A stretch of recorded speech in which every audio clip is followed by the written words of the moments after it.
ನಮಸ್ಕಾರ, ಇನ್ಸೈಡ್ ಸ್ಟೋರಿಗೆ ಸ್ವಾಗತ. ನಾನು ನವಿತಾ ಜೈನ್.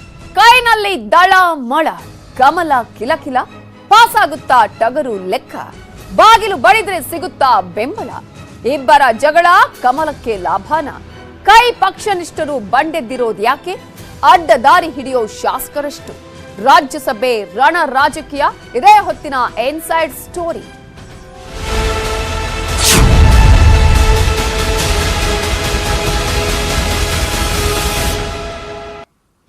ರಾಜ್ಯಸಭೆ ಅಗ್ನಿ ಪರೀಕ್ಷೆಯಲ್ಲಿ ರಾಜ್ಯ ಕಾಂಗ್ರೆಸ್ ಎಲೆಕ್ಷನ್ ಹೊತ್ತಲ್ಲಿ ಈಗ ಕಾಂಗ್ರೆಸ್ಗೆ ಶಾಕ್ ಮೇಲೆ ಶಾಕ್ ಎದುರಾಗಿದೆ. ಒಂದ್ ಕಡೆ ಭಿನ್ನಮತ, ಮತ್ತೊಂದ್ ಕಡೆ ಪಕ್ಷಾಂತರ.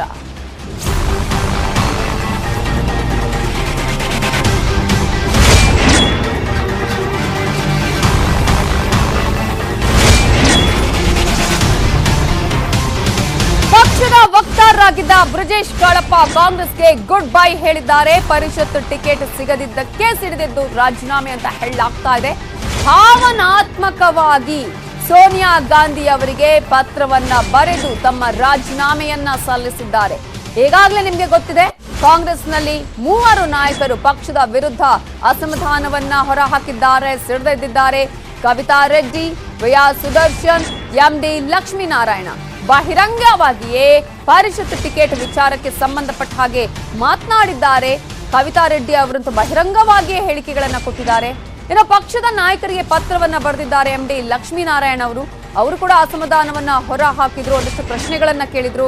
ಅದೇ ರೀತಿಯಾಗಿ ಪಕ್ಷದ ಮುಖಂಡರಾಗಿರುವಂತಹ ವಿಆರ್ ಸುದರ್ಶನ್ ಅವರು ಕೂಡ ಅಸಮಾಧಾನವನ್ನ ಹೊರ ಹಾಕಿದ್ದಾರೆ ಪಕ್ಷದ ವಿರುದ್ಧ. 3 ನಾಯಕರ ಬೆನ್ನಲ್ಲೇ ಈಗ ಬ್ರಿಜೇಶ್ ಕಾಳಪ್ಪ ಸ್ಫೋಟಗೊಂಡಿದ್ದಾರೆ. ಒಂದು ರೀತಿಯಲ್ಲಿ ಪಕ್ಷದ ರಾಜೀನಾಮೆಗೆ ಅನೇಕ ವಿಚಾರಗಳನ್ನ ಅವರು ಹೇಳ್ಕೊಂಡಿದ್ದಾರೆ. ಯಾವ ರೀತಿಯಾಗಿ ಬೇಸರ ಆಗಿದೆ, ಕಳೆದ 6-7 ತಿಂಗಳಿನಿಂದ ನಾನು ನಿಜವಾಗ್ಲೂ ಕೂಡ ಪೂರ್ತಿ ಮನಸ್ಸಿನಿಂದ ಕೆಲಸವನ್ನ ಮಾಡ್ತಾ ಇರಲಿಲ್ಲ, ಮೆಕ್ಯಾನಿಕ್ ಆಗಿ ನಾನು ವರ್ಕ್ ಅನ್ನ ಮಾಡ್ತಾ ಇದ್ದೆ, ಮನಸ್ಸಿರ್ಲಿಲ್ಲ ಅನ್ನುವಂತಹ ಮಾತನ್ನ ಹೇಳಿದ್ದಾರೆ. ಈ ಮೂಲಕ ಕಾಂಗ್ರೆಸ್ನ ಅಧಿನಾಯಕಿ ಸೋನಿಯಾ ಗಾಂಧಿಗೆ ಪತ್ರವನ್ನ ಬರೆದು ತಾನು ರಾಜೀನಾಮೆಯನ್ನ ಸಲ್ಲಿಸಿದ್ದಾರೆ.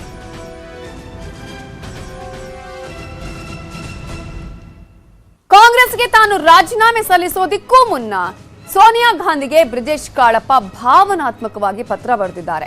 ಹಾಗಾದ್ರೆ ಅವರು ಹೇಳಿದ್ದೇನು ಆ ಪತ್ರದಲ್ಲಿ ನೋಡೋಣ.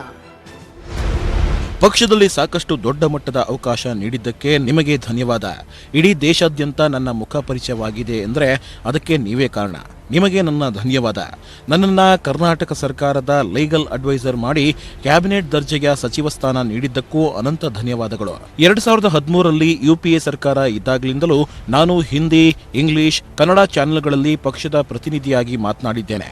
ಕಳೆದ 10 ವರ್ಷದಲ್ಲಿ 6487 ಚರ್ಚಾ ಕಾರ್ಯಕ್ರಮಗಳಲ್ಲಿ ಭಾಗವಹಿಸಿದ್ದೇನೆ. ಪಕ್ಷ ನೀಡಿದ ಎಲ್ಲಾ ಕೆಲಸಗಳನ್ನ ನಿಷ್ಠೆಯಿಂದ ಉತ್ತಮವಾಗಿ ನಿಭಾಯಿಸಿದ್ದೇನೆ ಎಂಬ ಆತ್ಮವಿಶ್ವಾಸ ನನಗಿದೆ. ಟಿವಿಗಳಲ್ಲಿನ ಚರ್ಚಾ ಕಾರ್ಯಕ್ರಮಗಳಲ್ಲಂತೂ ಸಾಕಷ್ಟು ಉತ್ತಮವಾಗಿ ಪಕ್ಷದ ಬಗ್ಗೆ ಧ್ವನಿ ಎತ್ತಿದ್ದೇನೆ. ಪ್ರತಿ ಬಾರಿ ಪ್ರಿಪರೇಷನ್ ಇಲ್ಲದೆ ಯಾವತ್ತೂ ಹೋಗಿ ಚರ್ಚೆ ಮಾಡಿಲ್ಲ. 2014 ಹಾಗೂ 2019ರಲ್ಲಿ ಪಕ್ಷಕ್ಕೆ ಸ್ವಲ್ಪ ಕೆಟ್ಟ ಕಾಲ ಬಂದಾಗಲೂ ನನ್ನ ಆತ್ಮವಿಶ್ವಾಸ ಕುಂದಿರಲಿಲ್ಲ. ಆದರೆ ಕಳೆದ ಕೆಲ ದಿನಗಳಿಂದ ಹೊಸ ದಾರಿ ಬೇಕೆನಿಸಿದೆ. ನನ್ನ ಶಕ್ತಿ ನಿಷ್ಪ್ರಯೋಜನವಾಗಬಾರದು, ನನ್ನ ಶಕ್ತಿ ಸದುಪಯೋಗವಾಗಬೇಕು. ಕಾಂಗ್ರೆಸ್ಗೆ ರಾಜೀನಾಮೆಯ ಬಳಿಕ ನ್ಯೂಸ್ 18 ಕನ್ನಡದ ಜೊತೆಗೂ ಕೂಡ ಬ್ರಿಜೇಶ್ ಕಾಳಪ್ಪ ಎಕ್ಸ್ಕ್ಲೂಸಿವ್ ಆಗಿ ಮಾತನಾಡಿದ್ರು, ಸಂದರ್ಶನವನ್ನ ಕೊಟ್ಟರು. ಈ ವೇಳೆ ಪಕ್ಷಕ್ಕೆ ರಾಜೀನಾಮೆ ಕೊಟ್ಟಿದ್ಯಾಕೆ, ಈ ಪರಿಸ್ಥಿತಿಗೆ ಕಾರಣರಾದವರು ಯಾರು ಅನ್ನೋದ್ರ ಬಗ್ಗೆ ಸಂಪೂರ್ಣವಾಗಿ ಹೇಳಿದ್ದಾರೆ. ಏನ್ ಹೇಳಿದ್ದಾರೆ ನೋಡಿ. ಜೊತೆ ಮಾತನಾಡಲು ಸ್ವತಃ ಇದೀಗ ಬ್ರಿಜೇಶ್ ಕಾಳಪ್ಪನವರೇ ಇದ್ದಾರೆ. ಬ್ರಿಜೇಶ್ ಕಾಳಪ್ಪನವರೇ ನಮಸ್ಕಾರ. ಬ್ರಿಜೇಶ್ ಕಾಳಪ್ಪನವರೇ, ದಿಢೀರ್ ರಾಜೀನಾಮೆ ಕೊಟ್ರಿ, ಈ ರಾಜೀನಾಮೆಗೆ ಕಾರಣವೇನು? ನೋಡಿ, ಹೇಳಿ ಕೇಳಿ ಒಂದೊಂದು ಟಿವಿ ಮುಖ. ಸೊ ಟಿವಿದಲ್ಲಿ ನಾವು ಮಾತಾಡೋ ಸಂದರ್ಭದಲ್ಲಿ ಯಾವತ್ತೂ ಕೂಡ ನಾನು ನನ್ನ ಮನಸ್ಸು ಪೂರ್ವಕವಾಗಿ ನಾನು ಯಾವುದಾದ್ರು ಒಂದು ವಾದವನ್ನು ಮಂಡಿಸ್ತಾ ಇದ್ದೆ ಅಥವಾ ಯಾವುದೋ ಒಂದು ಕೆಲಸವನ್ನು ಮಾಡ್ತಾ ಇದ್ದೆ. ಬಟ್ ಇತ್ತೀಚೆಗೆ ಸುಮಾರು ಒಂದು 5-6 ತಿಂಗಳುಗಳಿಂದ ನನಗೆ ಮನಸ್ಸೊಳಗಡೆನೆ ಇದು ಬರ್ತಾ ಇಲ್ಲ, ಏನೋ ಒಂಥರ ಮೆಕ್ಯಾನಿಕಲ್ ಆಗೋಗ್ಬಿಟ್ಟಿದೆ. ಸೊ ಆ ಕಾರಣದಿಂದ ಸುಮಾರು ದಿನ ನಾನು ಖುದ್ದಾಗಿ ಯೋಚನೆ ಮಾಡ್ತಾ ಇದ್ದೆ, ಏನಪ್ಪ ಮಾಡೋದು, ಏನು ಕತೆ ಅಂತ.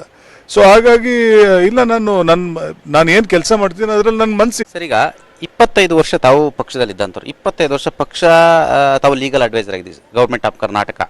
ಮತ್ತೆ ಅನೇಕ ನೀರಾವರಿ ವಿಚಾರ ಸಂಬಂಧಪಟ್ಟಾಗೆ ಸಮರ್ಥವಾಗಿ ವಾದವನ್ನು ಮಂಡನೆ ಮಾಡಿದಂಥವ್ರು, ಆ ಲೀಗಲ್ ಟೀಮಲ್ಲಿ ಇದ್ದಂಥವರು. ದಿಢೀರ್ನೆ ಯಾಕೆ ಪಕ್ಷದ ವಿಚಾರಕ್ಕೆ ಬೇಸರವಾಯಿತು? ಯಾಕಂತ ಹೇಳಿದ್ರೆ ಈಗ ಚರ್ಚೆ ಆಗ್ತಿರುವಂಥದ್ದು ಪರಿಷತ್ ಟಿಕೆಟ್ ವಿಚಾರ, ರಾಜ್ಯಸಭೆ ಟಿಕೆಟ್ ವಿಚಾರ. ಬ್ರಿಜೇಶ್ ಕಾಳಪ್ಪ ಅಂತವ್ರನ್ನ ಪಕ್ಷ ಪರಿಗಣಿಸ್ತಿಲ್ಲ ಅನ್ನೋ ಒಂದು ನೋವು ತಮ್ಮಲ್ಲಿ ಇದೆಯಾ? ಇಲ್ಲ, ನೀವು ಬೇಕಾದ್ರೆ ಕೇಳಿ, ಸಿದ್ದರಾಮಯ್ಯನವ್ರು ಕೇಳಿ ಅಥವಾ ಡಿ ಕೆ ಶಿವಕುಮಾರ್ ಅವರು ಕೇಳಿ, ಬ್ರಿಜೇಶ್ ಕಾಳಪ್ಪ ನಿಮ್ಮ ಹತ್ರ ಬಂದು ಅಪ್ಲಿಕೇಶನ್ ಕೊಟ್ರ ಅಂತ ಕೇಳಿ. ಅಪ್ಲಿಕೇಶನ್ ಕೊಡ್ದಲ್ಲಿ ಅವರೇ ಕೊಡ್ತಾರೆ ನಮಗೆ. ಅವ್ರು ಕೇಳಿ, ಇಬ್ರು ಇದ್ದಾರೆ. ಅಥವಾ ಖರ್ಗೆ ಸಾಹೇಬ್ರಿಗೆ ಕೇಳಿ, ಅಥವಾ ರಣದೀಪ್ ಸುರ್ಜೇವಾಲಾ ಅವ್ರಿಗೆ ಹೋಗಿ ಕೇಳಿ, ಬ್ರಿಜೇಶ್ ಕಾಳಪ್ಪ ಬಂದು ನಿಮ್ಗೆ ಅಪ್ಲಿಕೇಶನ್ ಕೊಟ್ರ ಅಂತ ಕೇಳಿ. ಅಪ್ಲಿಕೇಶನ್ ಕೊಡದೆ ಅವ್ರ ಪಾಪ ಹೇಗೆ ಕನ್ಸಿಡರ್ ಮಾಡ್ತಾರೆ? ಅಪ್ಲಿಕೇಶನ್ ಕೊಡೋಕೆ ಹೋಗ್ಲಿಲ್ಲ ನಾನು.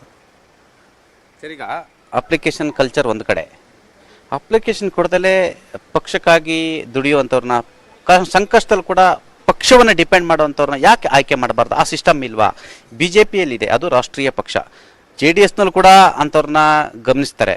ಕಾಂಗ್ರೆಸ್ನಲ್ಲಿ ಅಂಥ ಅವಕಾಶಗಳಿಲ್ವಾ? ಅಂಥ ಸ್ಥಿತಿಗತಿ ಇಲ್ವಾ ಇವತ್ತಿನ ಸ್ಥಿತಿಯಲ್ಲಿ?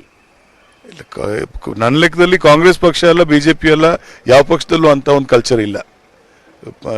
ನೀವು ಪಕ್ಷಕ್ಕೆ ದುಡಿಮೆ ಮಾಡೋಂಥವ್ರನ್ನ ಹುಡುಕಿ ಅವ್ರಿಗೆ ಸರಿಯಾದ ಸ್ಥಾನಮಾನ ಕೊಡುವಂಥದ್ದು ಯಾವ ಪಕ್ಷದಲ್ಲಿ ಕೂಡ ಕಲ್ಚರ್ ಇಲ್ಲ ಅಂತ ನಾನು ತಿಳ್ಕೊಂಡಿದ್ದೀನಿ. ಬೇರೆ ಪಕ್ಷದಲ್ಲಿ ಇದೆಯೋ ಇಲ್ಲೋ ಗೊತ್ತಿಲ್ಲ ನನಗೆ. ಸೊ ಅದ್ರ ಬಗ್ಗೆ ನನಗೇನು ಬೇಸರ ಇಲ್ಲ ಅಂತ ಹೇಳೋದಕ್ಕೆ ನಾನು ಇಷ್ಟಪಡ್ತೀನಿ. ಬ್ರಿಜೇಶ್ ಕಾಳಪ್ಪ ನೇರವಾದಿ, ನಿಷ್ಠುರವಾದಿ. ನಾನು ನೇರವಾಗಿ ತಮ್ಮನ್ನು ಕೇಳ್ತೇನೆ, ಈ ಪಕ್ಷದ ಇತ್ತೀಚಿನ ನೀತಿ ನಿರೂಪಣೆ, ಧೋರಣೆ, ನಾಯಕರ ಕಚ್ಚಾಟ, ಪಕ್ಷದ ಸ್ಥಿತಿಗತಿ, ಸಂಘಟನೆ ಕೆಳಮುಖ ಆಗ್ತಿರುವಂಥದ್ದು, ಇವರ ಸಿದ್ಧಾಂತಗಳು ಎಲ್ಲ ಒಂದು ಕಡೆ ತಮಗೆ ವೈಯಕ್ತಿಕವಾಗಿ ಬೇಸರವಾಗಿದೆಯಾ, ಅಸಮಾಧಾನ ಆಗಿದೆಯಾ? ಇಲ್ಲ, ಹಾಗೇನಿಲ್ಲ. ಆ ವಿಚಾರ ಏನಿಲ್ಲ. ವಿಚಾರ ಏನು ಅಂತ ಹೇಳಿದ್ರೆ ನನಗೆ ಸ್ವಂತ ನನ್ನ ವೈಯಕ್ತಿಕವಾಗಿ ಹೇಳೋದಿದ್ರೆ, ವೈಯಕ್ತಿಕವಾಗಿ ನನಗೆ ನಾನು ಡಿಫೆಂಡ್ ಮಾಡ್ತಾ ಇದ್ದೆ ಅಥವಾ ಯಾವ ಒಂದು ನಿಲುವನ್ನು ತಗೊಳ್ತಿದ್ದೆ, ಅದ್ರ ಬಗ್ಗೆ ನನಗೆ ಏನೋ ಒಂಥರ ಸ್ಯಾಟಿಸ್ಫ್ಯಾಕ್ಷನ್ ಇರಲಿಲ್ಲ. ಸೊ ಆ ಕಾರಣದಿಂದ ಈ ನಿರ್ಣಯಕ್ಕೆ ಬಂದಿದ್ದೀನಿ ಹೊರತು ಬೇರೆ ಯಾವ ಕಾರಣ ಇಲ್ಲ. ಆಮೇಲೆ ಎರಡನೇ ವಿಚಾರ ಅಂತ ಹೇಳಿದ್ರೆ, ಯಾವ ನೋವು ಅವೆಲ್ಲ ಇಲ್ಲ. ಇವಾಗ ನೋವಿದ್ದು ಇವಾಗ ನಾವು ಪಕ್ಷದಲ್ಲಿ ಇರೋವರೆಗೂ, ಪಕ್ಷ ಬಿಟ್ಟಾದ್ಮೇಲೆ ಇನ್ನೇನು ನೋವಿದೆ? ಸಂಕಷ್ಟದ ಪರಿಸ್ಥಿತಿಯಲ್ಲಿ ಕೂಡ ಬ್ರಿಜೇಶ್ ಅಂತವ್ರು 25 ವರ್ಷ ಪಕ್ಷದಲ್ಲಿದ್ದಂಥವ್ರು ಬಿಟ್ಟು ಹೋಗ್ತಿದ್ರಲ್ಲ? ಇಲ್ಲ, 25 ವರ್ಷದ ಯಾವ ಒಂದು ನನ್ನ ಕೆಲಸ ಮಾಡಿದ್ದೀನಿ ಅಲ್ಲಿ ಕಾಂಗ್ರೆಸ್ ಪಕ್ಷದಲ್ಲಿ, ಅಷ್ಟು ಮಾಡಿದ್ದೀನಿ. ಅದಕ್ಕಿಂತ ಹೆಚ್ಚಾಗಿ ಇನ್ನು ನಾನೇ 50 ವರ್ಷ 100 ವರ್ಷ ನಾನೇ ಮಾಡಬೇಕು ಅಂತ ಹೇಳಿದ್ರೆ ಅದು ಸರಿ ಬರಲ್ಲ. 25 ವರ್ಷ ಮಾಡಿದ್ದೀನಿ. ಅದಕ್ಕೆ ನನಗಂತೂ ಸ್ಯಾಟಿಸ್ಫ್ಯಾಕ್ಷನ್ ಇದೆ ಯಾವ ರೀತಿಯಲ್ಲಿ ನಾನು ಕೆಲಸ ಮಾಡಿದ್ದೀನಿ. ಆಮೇಲೆ ನಾನು ಹೇಳಿದ ಹಾಗೆ ನಾನು ಪ್ರತಿಯೊಂದು ವಿಚಾರ, ಅವ್ರು ಯಾವುದೇ ಒಂದು ಕೆಲಸ ವಹಿಸಿದ್ರು ಕೂಡ ಸಿನ್ಸಿಯರ್ ಆಗಿ ಮನಸ್ಸಿಂದ ನಾನು ಕೆಲಸ ಮಾಡಿದ್ದೀನಿ. ಇವಾಗ ಮನಸ್ಸೇ ಬರ್ತಾ ಇಲ್ಲ, ಸೊ ನಾನೇನು ಮಾಡಲಿ? ಸರ್, ತಾವು ರಾಜೀನಾಮೆ ಪತ್ರವನ್ನು ಕಳಿಸಿದ ಮೇಲೆ ಸೋನಿಯಾ ಗಾಂಧಿ ಆಗಲಿ, AICC ನಾಯಕರಾಗಲಿ, DK ಶಿವಕುಮಾರ್ ಯಾರು ಮಾತಾಡಿಲ್ಲ. ಯಾರು ಕೂಡ ಸಂಪರ್ಕ ಮಾಡೋ ಪ್ರಯತ್ನ ಮಾಡಿಲ್ಲ. ಯಾರು ಮಾತಾಡಿಲ್ಲ. ಕಾಂಗ್ರೆಸ್ ಪಕ್ಷದ ನಾಯಕರುಗಳಿಗೆ, ನಿಮ್ಮ ಸ್ನೇಹಿತರಿಗೆ, ಹಿತೈಷಿಗಳಿಗೆ ಕೊನೆಯದಾಗಿ ಏನು ಹೇಳಕ್ಕೆ ಇಚ್ಛೆ ಪಡ್ತೀರಾ? ಇಚ್ಛೆ ಏನು ಅಂಥದ್ದೇನಿಲ್ಲ. ಎಲ್ಲ ನಾನು ನನ್ನ ರಾಜೀನಾಮೆ ಕಾಗದದಲ್ಲಿ ಸೋನಿಯಾ ಗಾಂಧಿ ಅವ್ರಿಗೆ ಹೇಳೋದನ್ನ ಹೇಳಿದ್ದೀನಿ ನಾನು. ಇವಿಷ್ಟು ಬ್ರಿಜೇಶ್ ಕಾಳಪ್ಪನವರ ಅಭಿಪ್ರಾಯಗಳು. ಚಿದಾನಂದ್ ಪಟೇಲ್, ನ್ಯೂಸ್ 18 ಕನ್ನಡ, ಬೆಂಗಳೂರು.